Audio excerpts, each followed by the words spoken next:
Hello, everybody, and welcome back to Till the Whistle Blows podcast. We're on episode 6 here now. So if you're watching on YouTube, unfortunately this week, there will unfortunately be no video. Just unfortunately, I don't look the greatest right now. I'm just trying to hide it for a little bit. Hopefully next week we'll go back to video, but just for right now, no video this week if you're watching on YouTube. Anywhere else, don't worry, it's back to normal business here. So, with that, we had an interesting week 5 here, which is still going on. It's October 13th at the recording of this, so we still have one game to play this week.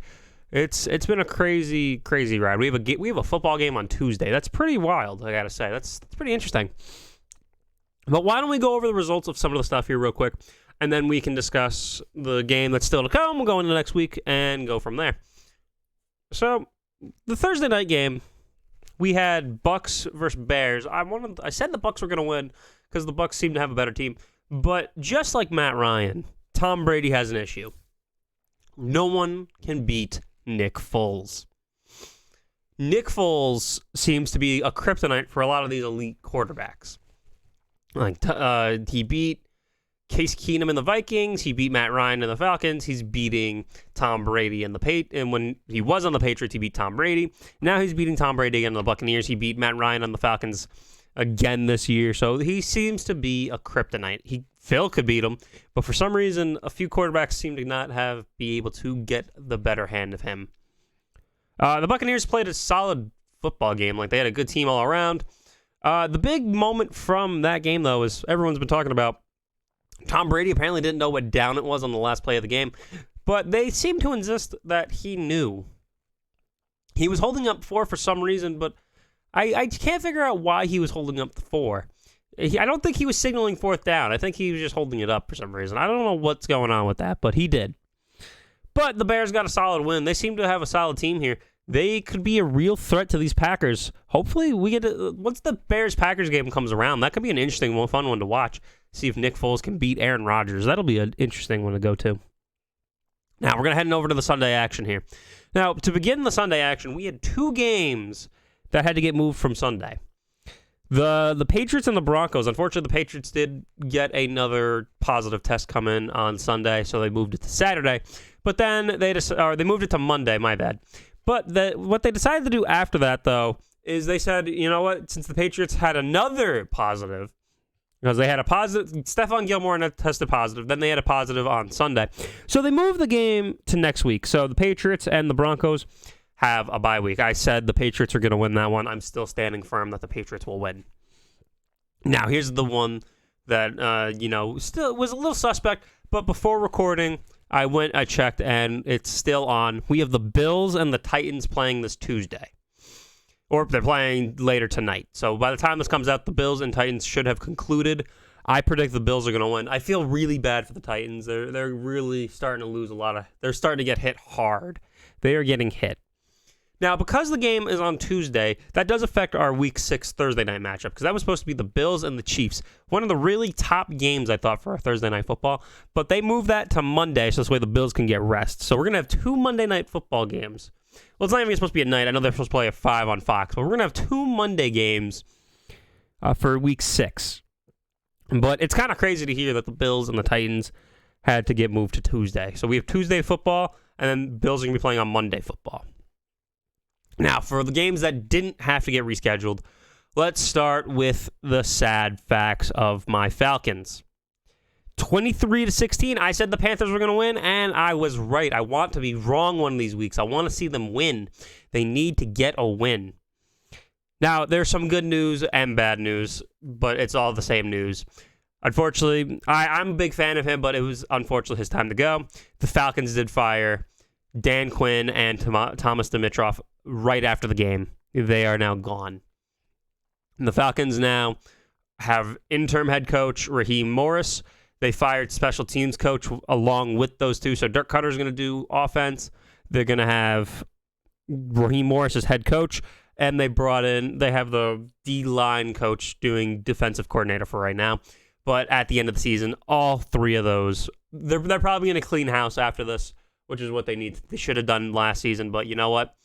Better late than never, I guess. On the Panthers side of things, Matt Rule is doing a great job with Teddy Bridgewater, especially with Christian McCaffrey out. Unfortunately, I want to give props to Mike Davis right now because he had an amazing game. He had Christian McCaffrey numbers, but he's versing a team that was mismanaged so badly. Like, I don't know if you could give him props for a Falcons team that couldn't tackle him. So I want to see what they do with a real team. Like, what's going to happen, next week when they play a team that isn't, this badly run at the moment.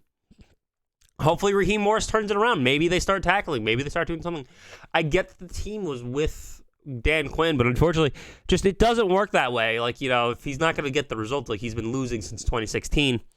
So there's not much you could do. But again, I want to talk Panthers. They had a great outing on defense. They had a great, all-around effort. But again, I don't want to put any, you can't hype him up. Like how I said with Nick Foles, he came in against the team that's been decimated, and it's the Falcons. Like, unfortunately, the Falcons can make anyone look amazing right now. So hopefully, I want to see the Panthers. They did well against the Raiders. They did well against all the, they got 2 wins. They beat the Cardinals. They beat the Raiders. So they're looking well. So, this is just, this was a nice win for them to keep the momentum going. They should have a solid outing, hopefully, next week. Now, the Jaguars and Texans, I said the Texans were going to get their first win, and they did. Because Bill O'Brien is gone, Romeo Crennel came in. He is the oldest head coach to get a win. I think he knew what he was doing. They won 30-14. Deshaun Watson still threw 2 interceptions, but was able to get the win here. So that's pretty impressive on Deshaun Watson's part that he was able to get a win with those 2 interceptions. Jaguar side of things, I know Steven Hauschka, he missed a lot of field goals, so there was no hope for him. But unfortunately, since there was no field goals, you kind of had to rely on Gardner Minshew converting those fourth downs, but he just could not do it. The defense stood hard on those Jaguars. He seemed to also be throwing a lot of high balls. He kind of lofted a lot of those, so unfortunately, it just didn't go out in his favor. It was very rough for him, but it's hopefully it's a learning for them. Sorry, give me 1 second. All right. While I wait, sorry about that. Shit. With that, the Jaguars, they have an uphill battle from here. I thought they were supposed to be rebuilding. It seems like they are now. That week 1 win seems to be a kind of a fluke at this moment. Cardinals, Jets. Cardinals won 30-10. I said the Cardinals were going to win, and they did. The Jets, I'm not talking about them this week. There's nothing to talk about. Cardinals side, this was a great bounce-back win for them. They kind of went down 2 games against the Lions and the Panthers, so this was the one they needed to come back. They need to get the win. Now, the real question, though, is, Kyler Murray, DeAndre Hopkins, they beat a team like the Jets. The Jets are just kind of, probably one of the worst teams out there. We would have to put the 3 winless teams together and see what would happen with that. But on the Cardinals side of things, though, they definitely seem to be clicking. But again, it is the Jets. I don't want to put any false hope right now. We need to see what they can do again against a real team. We need to have them step up against one of those. You beat the Jets, that's great, but you just lost to the Panthers and the Lions, who are some good team, who seem to be decent teams. So if you can't beat the decent teams, but you could beat the bad teams, what can you do against the good team? So we have to wait to see what will happen when they get to their NFC West opponents. See if they can win. I know they beat the 49ers, and the 49ers were full strength, but that seems to be just kind of one out of what they've been doing. Now, here is the big surprise of that Sunday slate for me. The Raiders beat the Chiefs 40-32. I thought the Chiefs were going to come in, they were going to win like they usually do, and get out of there. But the Raiders said no. John Gruden, I think, has found the answer. I think he saw something from that Patriots game they played last Monday, and they figured something out. Josh Jacobs, first of all, had an amazing game, so you can't discredit him. He said they were going to do amazing things. They did amazing things. Derek Carr had a good game as well. He matched Patrick Mahomes and then went on to beat him. The Chiefs team, I think, needs to regroup here. They're going to get some time to rest since they don't have to play on Mondays, as I mentioned earlier in the episode, that they are going to be playing Monday night next week due to the Bills playing tonight. So hopefully, the Chiefs can easily figure it out, but they definitely could use the extra rest to figure out what's going on and fix up the issues and get a little stronger and do what they need to do. On the Raiders side of things, this is a great win for them. They could use this to go to new heights. They can use this win go on a streak here. They can go what they need to do. They do what they need to do. It'll be an amazing thing to see what those Raiders do later down the season. Now, the Bengals and the Ravens won 27-3. I had the Ravens winning this one. Joe Burrow did not look amazing, and you know what? He was playing an amazing, like that tough Ravens defense. There's no beating the bush here. Unfortunately, yes, the rookie quarterback could not beat that Ravens defense. The Ravens just all around are a quick, hard, physical team. And it's just, you know what, it is rough to see, but that's what that's what happened. Lamar Jackson still played lights out. You know, they all played what they had to do. Lamar Jackson played even above and beyond. Like, he had to juke at a referee while doing all this, so that's amazing on his part. Unfortunately, there's not really much to say on the Bengals side. Nothing went well for them. Hopefully, Joe Burrow can turn it around next week against who he's playing. We'll go over all those week 6 matchups later. But you know what? He has the rough time right now because he's playing these tough teams. Like, he had to play the Browns. That wasn't easy. There, he's to play the Ravens. He has a Steelers matchup coming up later. Like, Joe Burrow, unfortunately, is getting used and abused over here.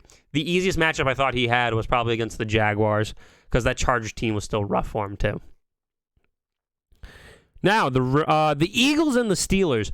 The Eagles won 38-29. I had them winning. Chase Claypool, rookie receiver, 4 touchdowns on the day. Is it this time where he becomes a superstar receiver, or did he just break out because the Eagles can't cover shit? Now, that's the real discussion here. Like, did Chase Claypool just reveal that he is like the top guy right now, or did he show that how weak the Eagles defense is? Like, I think he needs to perform more. Everyone's crowning him as this amazing guy already. But it's one game. Like, he just stepped up. So let's see what he can do, next week. Let's see what he does later down the road. Like, unfortunately, this is too small of a sample size to say that he's ready to go. Yes, Chase Claypool did have the longest touchdown earlier in the season. But so I think he might be becoming the superstar receiver. Let's see what he can do. He's got to step up. He's got to continue performing like he's performing. Eagles side of things, Carson Wentz, he seems to be the only one right now. Like, he's slinging, he's doing what he could do. He's trying to be Russell Wilson, but it's not working, unfortunately. And unfortunately, he does, like, with Russell Wilson, he does have a DK Metcalf. Who's going to be Carson Wentz's DK Metcalf? Who's going to step up and do that? That seems to be the issue for the Eagles. He needs at least one receiver to step up, and then we can get rolling here. Now, the Rams and football team. The Rams won 30-10. I had the Rams winning this one.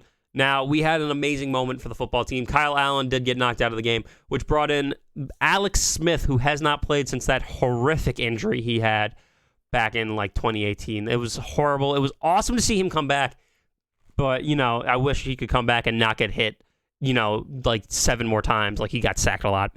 But it's awesome to see that Alex Smith was able to get back on that football field and play. Hopefully, he'll play some more a little bit with Dwayne Haskins kind of being, kind of not performing to what Ron Rivera wants. Hopefully he'll come in next week. He'll actually be able to stand in the pocket and sling the ball and show why he is ready to be back here. On the Rams side, that defense played lights out again, though. Like, they got 8 sacks on the game. Aaron Donald got 4. He can do that on any team. It doesn't matter who you are. Aaron Donald is a dangerous, dangerous defensive player right there. That Rams team, if they continue to play like this, they will be a strong force here. I know they lost to the Bills, but that's a Bills team that's tough and ready to go. But Aaron Donald still played lights out on that game. He played lights out this week, and I think the Rams will be going strong, and they will be bringing that momentum later down the road here. Now, the biggest surprise for me from that Sunday games, the Dolphins 43, the 49ers 17. I said the 49ers were going to win that one. The Dolphins said, no, forget that. Ryan Fitzpatrick played lights out. He had 3 touchdowns. Jason Sanders was kicking like crazy. What happened? I get the 49ers team is battered. They're injured. Jimmy Garoppolo did come back. He started this one. Is it the rust? I don't know, because he played really bad. And if that's what we're going to say from, a few weeks out, that's pretty bad. And you know what? Then I wouldn't want to ride with Jimmy Garoppolo. I'd want to wait a week of him being healthy to then come back, because that was awful. That was a really bad showing on that part there. My God, Nick Mullins should have been in there. He would have done better. I think he did step in for a little bit, but it was all too late for that. That Dolphins team trounced them. And you know what? I said it before the year started. That Dolphins team looks much better than last year. Brian Flores he's showing why he deserves the job when they really build that team. He needs to stick around. The Colts, Browns won that 32-23. They said that the Browns were going to win that, and the Browns did win that. I think they are for real. They finally have a coach that is using that talent. I get Nick Chubb is out, but Kareem Hunt was still able to produce. Like Kevin Stefanski, he comes over to the Vikings, and he is showing why he's the real deal. Yes, week 1 was rough, but you know what? He didn't get He didn't get any preseason practice. Now he's coming in, and he's rolling through teams. He's getting those wins. He's doing what he needs to do. He's won close games. He's won against good teams. He just beat the Colts. The Colts was probably the top defense is what all the numbers are saying. Come in and do that, that's awesome. Baker's showing why he's the real deal. He's got OBJ, Jarvis Landry. Hopefully he's not too hurt. So he got a little hurt last week. So hopefully he's not too hurt. But you know what? That's awesome. OBJ is finally getting what he needs. He's got a quarterback that's whipping it to him. And he's showing why he's that receiver with the big bucks. Colts, you know what? This might have been just a little hiccup. They were playing the Browns offense that was really tough. They're going to come hopefully later down the road. They're going to come back. They're going to get these wins, and they're going to show that they're still the team to beat. Giants, Cowboys. I said the Cowboys were going to win this. They did, 37-34. The Cowboys, unfortunately, yes, they had we saw a rough moment there. Dak Prescott, he had to get surgery immediately after the game. He's going to be out 4 to 6 months. It's Andy Dalton's show now. Prayers up for Dak Prescott. Hopefully he comes back. He's an amazing quarterback. It showed when Jason Garrett came over, and he paid his respects to Dak as well. He's a great player. People respect him. He doesn't do anything wrong. People like him. And that's what you want to see out of players, is just that people, like, he does the right thing. And hopefully when the time comes, he'll be back and he'll be stronger than ever. Hopefully Jerry Jones will pay him his money. On the side of things, though, Ezekiel Elliott did good. Andy Dalton was able to step in and finish the game. Defense held strong against this Giants team. The Giants team outperformed. You know what? They didn't score more than 17 points in any of their games, and they were able to come in and do 34. Maybe this could be a new turning stone for them. Maybe they can actually win a game sometime later. Depending on their opponents, I think they might be going in. Daniel Jones still looks rocky. I don't think they're going to rock with him probably later down the road. I think his time might be coming up as well. They might come and get a quarterback as well. I don't know. They might try to build around him. They really haven't done shit for him. Yes, they have Golden Tate. They have Sterling Shepard. They have Darius Slayton. They don't really have an O-line. They don't really have a defense. So hopefully something can happen. Now, prime time. We had the Vikings and Seahawks. The Seahawks, I said we're going to win this, and they did, 27-26. That was a very, very close game. I think the Vikings definitely should have needed that win, but they couldn't finish it. Unfortunately, they let Russ cook, and he did what he had to do.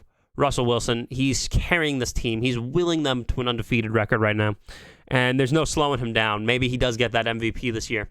Viking side of things, Kirk Cousins, he's doing Kirk Cousins things. He's still got Adam Thielen. I think he's still missing Stephon Diggs, though. Without Stephon Diggs, I think that might have screwed him a little bit. Defense seems to be struggling still as well. I don't know how long Mike Zimmer's going to be going here, but I think this might be a hiccup year for him just due to the not preseason. I think that's still kind of affecting him. Also losing Stephon Diggs. They haven't really revealed who the number 2 receiver is. Justin Jefferson, rookie receiver, seems to be stepping up. But you know what? It's what it is. The Vikings, this might be just a pass year for them. They might come back. They might regroup and come back next year. We never know. That's what we see with a lot of these teams right now. Monday night, Saints, Chargers. It was closer than I thought. The Chargers were up 20-3. I said the Saints were going to win. They did, 30-27. They stormed back, won in OT. I did not see that happening. It's crazy. You know what? I didn't see that happening. I thought the Saints were just going to blow them out, but you know what? The Chargers put a good challenge in, and they blew it. Oh, well. But the Chargers, Justin Herbert, still looking strong, hopefully. Maybe it might not be this year, maybe next year that he comes in and does what he needs to do. So week 5 is in the books here. Well, not really in the books. We still have the Bills and Titans tonight. That should be a fun one. I don't know they don't reveal who on the Titans tested positive, so we don't know who's in, we don't know who's out. But the Bills should probably win that, with the Titans kind of losing a lot of depth right now. They lost a lot of staff, lost a lot of players. Prayers up for those Titans players who got COVID. Hopefully they will make a speedy recovery and come back. It'll be rough. Like I said, Dan Quinn got fired. Bill O'Brien fired. Who's going to be the next coach? Hopefully Adam Gase. I'm praying for Adam Gase. I need him. He needs to be gone. He needs to be away from football. Jets need a new coach there to help Sam Darnold. Week 6 is coming up now. So week 5, not really in the books, but we could start looking ahead to week 6 here. Falcons, Vikings. Vikings are going to win that one. Unfortunately, Raheem Morris, it's a uphill battle for him. He's inherited a depleted defense. That defense is destroyed due to injury. There's no secondary. You lost Tack. You're losing all these players. Now, the problem with the Falcons, though, I'm going to go in briefly about this. I don't want to take too much time here. But the Falcons, they always draft these defensive players who seemingly are very injury-prone. They always get hurt. There's not really any healthy players. Like, they have the talent, but they're just not healthy. So we'll see what they do next year. Unfortunately, this year is kind of running away from them. They're not going to... I feel like they're not going to get too many wins here. Raheem Morris, uphill battle. The Giants and the football team, I think the Giants will get the win. They showed that they can win. They can do what they need to do. This football team is unfortunately just looking a little depleted as well. They're not looking so hot. They're now, I think Alex Smith, it's amazing that he came back, but I don't know if he's ready to do it yet. He really hasn't had any practice, so let's see what happens. The Rams and the Eagles, I think the Rams are going to take that one. That's unfortunately the Eagles is just looking like shaky. The Rams are solid right now. Texans Titans, I think the Titans are going to get that one. They might lose tonight, but they'll come back and they'll win next week because they'll figure out what they need to do. Lions Jaguars, the Lions are going to take that one. Gardner Minshew, unfortunately, just without the kicker, they can't rely on Steven Hauschka to get them those points, so they're relying a lot on that offense that's a little depleted. So you know what? I think the Lions are going to take that one. They seem to be a little more of a complete team. They had a bye week also to rest, so we'll see how that goes. Browns, Steelers, I'd say the Browns are going to win this one. I know the Steelers seem to always beat the Browns, but I think this is a new Browns team. I think this Browns team is going to step up, and they're going to beat the big brother in the Steelers. I think they're going to hit that roadblock, and the Steelers are going to get their first loss here. Bengals, Colts. Colts are going to win that one. They're going to come back. They're going to beat these Colts. They're going to beat these Bengals, my bad. Unfortunately, just the Bengals, I get they have their future in Joe Burrow, but I feel like the team is not ready for him yet.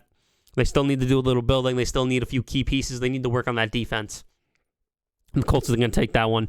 Bears, Panthers. Let's see if Nick Foles is the real deal. I'm going to have the Bears winning that one. I think Teddy Bridgewater is more of the real deal than Nick Foles, but I think Nick Foles will get the win here. Let's see what he can do. It's going to be a very tough battle for both teams. Patriots, Broncos. I mentioned that earlier. I said the Patriots are going to win. Speedy recovery, hopefully, to all the players. Hopefully, Cam Newton will come back. Stephon Gilmore will come back. But I think they just still have a better all-around team than the Broncos. Jets, Dolphins. I say the Dolphins are going to win this one because the Jets are terrible, and the Dolphins know what they can do to win. Packers, Bucks. That's going to be a fun one. Brady versus Rodgers. We don't really see that too often. I think Rodgers is going to get the best of this one here. I think Rodgers is still angry. He is on a tear this year, and I think he's going to beat down this Bucks team. Rams, Niners. Oh, I'm sorry. It's Ravens and Eagles. That's who's playing. I read that wrong. So the Ravens are going to beat the Eagles. Lamar Jackson's just going to run around that Eagles defense. Rams, 49ers. The team that the Rams are actually going to play are the 49ers, and the Rams are going to win. The 49ers seem a little beaten and battered, and they're not going to do so hot. Bills, Chiefs, the Monday night game. Now, I didn't really talk about this too much, but this is going to be a fun game. You know, this was going to be a fun Thursday night game. I'm riding this Bills hype train. I think the Bills are going to win this one. I think they're going to do it. They will. They're going to keep this going. They are the hype. I am jumping on the Bills wagon. I'm going to be on the Bills Mafia here with my Falcons, doing what they're doing. So Bills Mafia this year. I think they're going to beat the Chiefs and Patrick Mahomes. Cardinals, Cowboys. The Cardinals are going to win this one. They're going to need that win. They're going to need to get that momentum going. They got the one win. Let's get another one here. And they're going to start a nice win streak here. Now, teams on bye weeks. We have the Chargers, the Raiders, the Seahawks, and the Saints. They all get some nice rest. I do want to discuss about the Saints real quick. What's going on with Michael Thomas? He got into a fight before Monday Night Football with a few of his teammates, and they benched him for that. What is going on there? Like, he's supposed to be the best receiver in the league, but he seems to have an ego. Is he about to become an Antonio Brown? Is it about to be that crazy right now? I don't know what's going on. I know Sean Payton won't allow it. It's going to be an interesting time there. Now, with that, though, we're going to change gears here now. The NBA Finals, it is wrapped. It's over. It is set in stone. The Lakers have won 4-2. They won it in 6, as I said they would. Now, with that, the Lakers team, we knew they were going to win. A lot of people already predict them to win. That Heat team, we cannot discredit them. Jimmy Butler willed them back in Game 5. That Heat team, if they keep that core, they're going to be dangerous for years to come. If they keep the core, though, if they don't keep the core, we'll see what they can do. Eric Spoelstra was in tears. Like, that's understandable. Like, you know what? They fought a hard battle. They had to come back into an NBA reset in this bubble, and they had to really, really play hard to get to that NBA Finals. It was a well-deserved Finals for them, and it was really hard to see them come up short. But we knew the Lakers team wanted it more. Now, speaking of that Lakers team, Game 5, Danny Green, we need to discuss this. What the hell is wrong with everybody? Why are you sending death threats to his fucking wife? What the hell is that? Who was sending death threats to this poor man? Yes, he missed a shot. Whatever. We get it. It's all right. They were up big. Like, you knew that LeBron was going to come back and will them together. But that is unacceptable. You do not send death threats to someone's loved ones. That is horrible. That is a horrible thing to do. This man is out there playing in the NBA bubble, and he probably doesn't want to be honest with you. And you guys go out there and send death threats to him? That's terrible. That is a horrible thing to do to anyone. I don't care what he did or what happened during the game. You do not send death threats to someone like that. That is horrible. That is actually horrible. It's nice to see LeBron get his 4th championship, though. You can hate him all you want. He deserves it. He plays hard. He shows up every year. He doesn't make any excuses. He shows up. He plays. He does what he needs to do. I don't care what you think about him. He plays hard. It's nice to see that Anthony Davis got his first ring. It's nice to see that Dwight Howard got his first ring. Like that's pretty nice to see that Dwight Howard got one. He's had a rough time after leaving Orlando. So to have him come back to the Lakers to win like that's a very nice moment to see for him. That's awesome. Everyone was going shirtless for JR that he got his ring too. So you know what? Good team all around for the Lakers. You know what? Does it prove that the NBA is rigged? No. I think LeBron and AD is the Kobe and Shaq. I think that was a fair comparison for them. So you know what? That's really good. That's really nice. Don't send death threats to people. That's fucking horrible. All right, so with the NBA Finals wrapped up, now we're only down to 2 leagues. We have the NFL, which we cover thoroughly every time, and now the MLB. The MLB, we seem to be coming to the end here, but you know what? They're in the National League and American League Championship Series right now. But in the divisional round, I had nothing but one series right. I said the Marlins are going to win. They got swept. I said the A's were going to win, 3-1. I said the Yankees were going to win, 3-2. The Dodgers, I said, were going to win, and they swept the Padres. But, oh my God, was I so horribly wrong. I know the Astros, in my heart, were going to win, but I didn't want them to win. They have a great team, but I think they still got treated nicely after the whole, cheating thing. The Rays and the Yankees were definitely the toughest series out there. That was an amazing series. It sucks that Chapman gave up those home runs. And the Marlins, you know what? They were supposed to be a rebuilding team. To make it where they did, that's an awesome feat. Padres, who won the trade deadline, you know what? They just hit the brick wall in that expensive team in the Dodgers. In the National League Championships, I know they played a few games already, but we're going to discuss it right now. Dodgers and Braves, that's going to be the first one. They are allowing fans to show up at the National League Championship. That's awesome. That's great to see. That shows we're showing some growth. I think the Dodgers are going to win that in 6. Braves are a great team. I think the Dodgers just have a more well-built team, and I think they're going to make it to the World Series. And They just have the more well-rounded team. They have a lot of the pieces. Clayton Kershaw still probably one of the best pitchers in baseball. They have Justin Turner. They have Mookie Betts. They have those teams. I get the Braves have a good team with Freddie Freeman and all them and Ronald Acuna Jr. I just think the Dodgers are going to be too overwhelming for the Braves here right now. On the American League side of things, Astros, Rays. I want the Rays to win. I'm going to say the Rays are going to win in 7. Glass now showed that he could show up in these big games. This Rays team right here is dangerous. They are going to give the Astros everything they got. It's going to be a hard-fought series all around, and I think the Rays are going to come out on top in 7 here. You know what? Speaking of all this stuff, like I said, the death threats, that's rough. That you should never do that. Now the NBA. So I want to go back to the NBA for a second because now that the finals are over, they need to start figuring out what they want to do. They have an NBA draft they still have to do. They want to know when they want to start the season. So the season may start January 2021. So if they started, they want to have the stadiums, they want to have the fans, they want to bring everyone back. They want to come back to, normalcy here. Can they do it? Yes. Will they do it? We don't know. Only time will tell. We need to see what happens with this virus from here until January. They still have to do a draft. How are they going to do the draft? The NHL is in that point too. They're doing their free agency right now. They have a draft as well. They don't know what they want to do just yet because, you know what, they're going to have every team back. What do they want to do for their 2021 season? What is the MLB going to want to do when they're all said and done? Because they're going to be wrapped up soon. Do they want to come back in the spring or do they want to because they're going to be playing probably till November. it seems like here. The NFL seems to be the only team that is kind of normal right now because you know what? They could still play their whole season out. They can end in February, and then they can come back next September. So the NFL seems to be kind of the one that's the normal right now. But I want to see what happens. Adam Silver, he definitely has the league's best interest. He doesn't want to just send people out there for the sake of getting the ratings. I think that's just what he wants to do. The MLB is going to have a rough road ahead of them when this is over because that's going to be a little tough since they had a little issues coming back to begin with. The NHL seems to be the easiest one besides the NFL because they're already at normal. The NHL might have we have to do a draft for them, I know. We'll see what happens. But you know what? Hopefully the virus will come to an end and we'll figure out what's going on. Non-sports related things. I know everyone's talking about the debates, the presidential election. Just make sure you go vote. Every vote matters. It doesn't matter who, just as long as you're voting. That's always a nice thing to do. Exercise your rights. Every league is trying to promote that, so the best we can do is just having everyone vote the best way you can. If you do mail-in, if you do going into the polls, just whatever you can, make sure you go vote. That's always something you should do. If you have someone you want to vote for them. That's always encouraged. That's going to wrap up here. We seem to be rolling in hard. Hopefully everyone is enjoying. Make sure to follow us on Twitter, Instagram. You'll get all the updates that you can. And make sure you guys enjoy the rest of your day. Stay safe out there.